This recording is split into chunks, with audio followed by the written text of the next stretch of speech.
Friends, ನಾನು ಮಾಡ್ತಿರೋದು ಬಾಳೆಕಾಯಿ ಬಜ್ಜಿ. ಬಾಳೆಕಾಯಿ ಬಜ್ಜಿ ಮಾಡೋಕ್ಕೆ ಒಂದು ಬಾಳೆಹಣ್ಣು ತೊಗೊಂಡಿದ್ದೀನಿ, ಕಾಯಿರೋದು. ಕಡಲೆ ಹಿಟ್ಟು ಒಂದು ಸ್ವಲ್ಪ, ಕಾಳು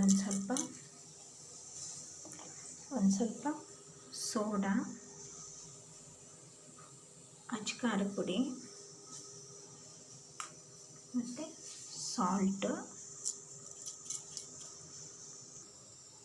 ನೋಡಿ ಫ್ರೆಂಡ್ಸ್, ಎಣ್ಣೆ ಕಾಯಕ್ಕಿಟ್ಟಿದ್ದೀನಿ. ಇವಾಗ ಬಾಳೆಹಣ್ಣು ಈ ಥರ ಸ್ಲೈಡ್ಸ್ ಆಗಿ ಕಟ್ ಮಾಡ್ಕೊಳ್ಳೋಣ. ಆಮೇಲೆ ಈ ಥರ ಹಿಟ್ಟಲ್ಲಿ ಚೆನ್ನಾಗಿ ಇದು ಮಾಡಿಬಿಟ್ಟು ಆಮೇಲೆ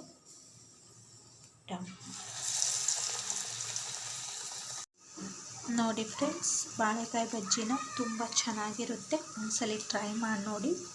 ಇನ್ನೂ ನನ್ನ ಚಾನಲ್ಗೆ ಸಬ್ಸ್ಕ್ರೈಬ್ ಆಗಿಲ್ಲ ಅಂದರೆ ಸಬ್ಸ್ಕ್ರೈಬ್ ಆಗಿ. ಬಾಯ್.